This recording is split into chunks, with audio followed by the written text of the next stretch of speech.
अस्सलाम वालेकुम बेटा। आज का हमारा टॉपिक है moment generating function. Moment generating function क्या होते हैं? Moment generating function usually denote करता है एम नॉट टी से डिनोट करते हैं, या इसको एम एक्स टी से भी करते हैं। और ये डिफाइन करता है expected value of random variable E की पावर टी एक्स, यानी कि ई की पावर टी एक्स की आप एक्सपेक्टेशन लेते हैं, where T is the real variable lying in a neighbourhood of zero. Zero से क्या मतलब? I am not of T expected value किससे ले रहे हैं? ई की power T X, as it is E की पावर टी एक्स आ गया और साथ एफ ऑफ एक्स है, और रेंज क्या? I varies from zero to infinity. ये डिस्क्रीट के लिए, और इन्फिनिटी के लिए क्या? कॉन्टिन्यूस के लिए क्या? माइनस इन्फिनिटी से प्लस इन्फिनिटी, और अगेन ई की पावर टी एक्स। अब चाहें तो इसको यूं लिख लें कि कॉन्टिन्यूस में क्या है? लिमिट्स अप्लाई होगी, और डिस्क्रीट में क्या है? आपके पास सम अप्लाई होगी। अब जरा डिस्क्रीट के केस को हम डिस्कस करते हैं। आपको पता है ई की पावर थीटा किसकी इक्वल होता है? 1 plus theta, theta square divide by 2 factorial. अगर आप इसको और ओपन करना चाहें ना बेटा, तो ये थीटा की power 0 divided by 0 factorial. Theta की पावर 0 1 होती है और 0 फैक्टोरियल 1। इसी तरीके से ये थीटा की पावर 1 डिवाइडेड बाय 1 फैक्टोरियल, और इस तरीके से theta square divide by 2 factorial. आपके पास इस तरीके से सीरीज चलती जा रही है। ठीक हो गया? 1 2 3 इनके एडिशन से सीरीज चलती जा रही है। अब इसकी जगह e की पावर टी एक्स की जगह आपने इस सीरीज को पुट किया। देखें, पहला 1 e की पावर यानी कि 0 वो डिवाइडेड बाय 0 फैक्टर, फिर प्लस थीटा की जगह टी एक्स, तो टी एक्स की पावर 1 डिवाइड बाय 1 फैक्टोरियल, फिर टी एक्स की थीटा की जगह टी एक्स पुट किया, T x square divide by 2 factorial. इस तरीके से चलती गई, और एफ ऑफ एक्स। अब इस एफ ऑफ एक्स को मल्टीप्लाई किया और यहां से सबमिशन को, तो ये आपके पास समीशन एफ ऑफ एक्स आ गया। ये मल्टीप्लाई किया तो आपके पास टी बाहर आ गया, अंदर समीशन एफ ऑफ एक्स। फिर इसको मल्टीप्लाई किया, फिर इससे समीशन से, तो ये टी स्क्वायर बाहर आ गया, और ये summation X square F of x divide by 2 factorial. ये सारा का सारा सम ऑफ एक्स इक्वल होता है 1 की इक्वल होता है। ये किसकी इक्वल होता है? Summation X F of X, E T X के। Summation X square F of X equal होता है ई ऑफ एक्स स्क्वायर के। ये आपको पता है ना, एक्सपेक्टेशन में आपने पहले पढ़ा है कि आप उसकी जो पावर बढ़ाते जाते हैं तो अंदर एक्सपेक्टेशन में भी पावर बढ़ती जाती है। ये एक्स क्यूब था, ये ई ऑफ एक्स क्यूब, और इस तरीके से चलता है। ये किसकी इक्वल होता है? मोमेंट अबाउट, ये ई ऑफ एक्स इसकी इक्वल है मोमेंट अबाउट ओरिजिन की। आपके पास ये म्यू 1 प्राइम आ गया, ये भी moment about origin. Second moment about origin mu 2 prime, यानी कि आपने पढ़ा था, ये एक बार फिर मैं इसे पीछे रिपीट कर दूं, म्यू टी प्राइम।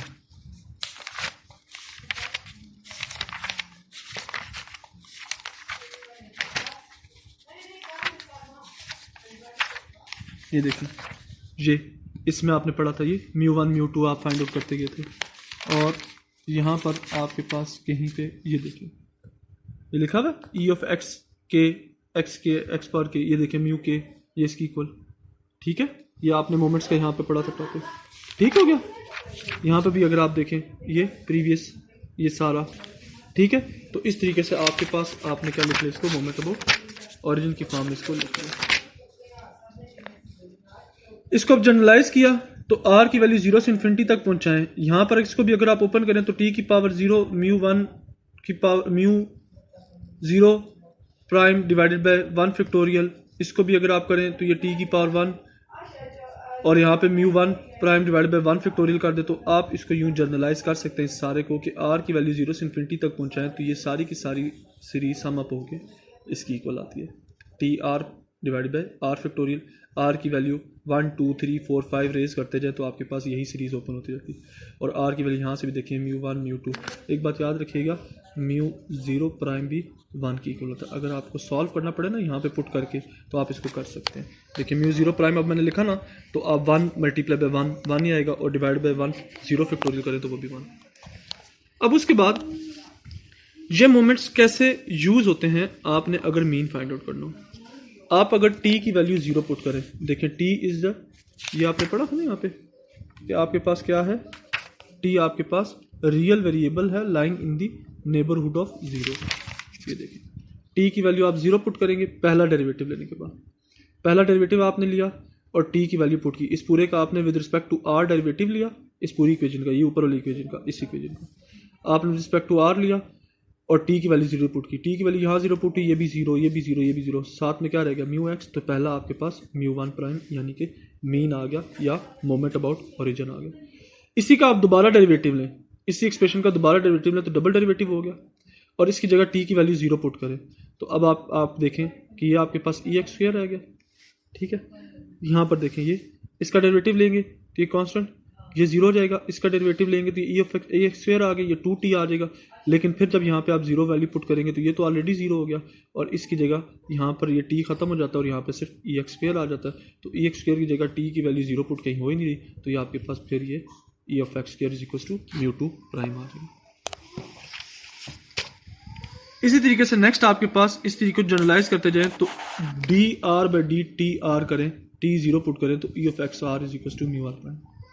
उसके बाद एमजीएफ क्या कहता है कि अगर आपके पास x माइनस ए हो तो आप इनको अलग अलग लिख सकते हैं। कैसे? ये इसको मल्टीप्लाई करें, एक्सपेक्टेड वैल्यू ऑफ ई की पावर माइनस ए टी लें, इसको सॉल्व करें, expected value of E T x किसकी इक्वल आ जाएगा एम नॉट टी की इक्वल। आप सिंपली इन पे अलग अलग ये पावर मल्टीप्लाई करें ना, ई टी एक्स आ जाएगा, फिर माइनस ई टी ए आ जाएगा। ये देखें ना, एक्सपेक्टेशन अप्लाई करें तो ये E minus A T constant है ना, तो इस पे कॉन्स्टेंट पे एक्सपेक्टेशन आपकी कॉन्स्टेंट रहती है। मैं यहाँ पे लिख भी देता हूँ एक्सपेक्टेड वैल्यू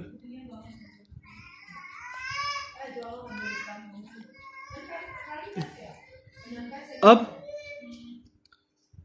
अगर u i is equal to x i minus a over h है और x i is equal to a plus h u है, इसकी जगह वैल्यू पुट की तो अगेन फिर आपके पास वापस यही एम नॉट ऑफ टी आपके पास है। अब दो रैंडम वेरिएबल अगर आपके पास पावर में ऐड हो रहे हैं तो वो दोनों अलग अलग आपके पास एमजीएफ आ जाते हैं। यानी कि देखें ई की power E T X into E की पावर ई टी वाई, दोनों मल्टीप्लाई किया, बेस को अलग अलग पावर के स्प्लिट कर दिया, दोनों वेरिएबल दोनों पे अलग अलग एक्सपेक्टेशन अप्लाई होंगे। और M G F of summation X I ये किसकी इक्वल है आपके पास, इसका पूरी की पूरी पावर। आपके पास इसमें जो इंपॉर्टेंट चीज़ है वो ये है कि डेरिवेटिव, आपने इसका डेरिवेटिव लेना सीखना है। आपके पास घर में एज अ प्रैक्टिस क्वेश्चन है कि आप इसका डेरिवेटिव लें और इसको घर में बैठ के सॉल्व करें। कल इंशाल्लाह हम कम्युलेटिव जनरेटिंग फंक्शन, हमारा इसी के साथ ये चैप्टर ख़त्म हुआ। कम्युलेटिव जनरेटिंग फंक्शन की ज़रूरत नहीं है, इसी के साथ ही हम अपने ज़रा इसके कैरेक्टरिस्टिक्स फंक्शन को डिस्कस कर लेते हैं। बेटा जिन डिस्ट्रीब्यूशंस का एमजीएफ नहीं होता उन डिस्ट्रीब्यूशंस का कैरेक्टरिस्टिक्स फंक्शन होता है, सिर्फ इसकी डोनेशन चेंज है कि इसको फाई ऑफ टी से डिनोट करते हैं, और ये एक्सपेक्टेड वैल्यू ऑफ ई की पावर आयोटा टी एक्स होता है। क्या होता है? आयोटा टी एक्स होता है। टी एक्स के साथ सिर्फ आई आता है, बाकी की सारा का सारा एक्सप्रेशन इसका सेम है, बाकी सारे के सारे इसका प्रूफ और सब कुछ सेम है। ये देखें डिस्क्रीट के लिए E power iota T X F X आ गया और कॉन्टिन्यूस के लिए माइनस इनफिनिटी से प्लस में। बस इस तरह से आपके टॉपिक था बेटा। इसको घर बैठ के लाजमी एक बार फिर आपको रिमाइंड करा दूं कि डेरिवेटिव्स को लाजमी घर में बैठ के सॉल्व करें। ये जो डेरिवेटिव्स हैं बेटा इनको लाजमी घर में बैठ के सॉल्व करें, इनको प्रूफ करें, ठीक है बेटा। और ये जो आगे ऊपर आपके पास ये जो एक्सप्रेशन लिखे इनको भी लाजमी प्रूफ करें, ठीक है बेटा। थैंक यू सो मच बेटा, अपना ख्याल रखिएगा। अल्लाह हाफिज़।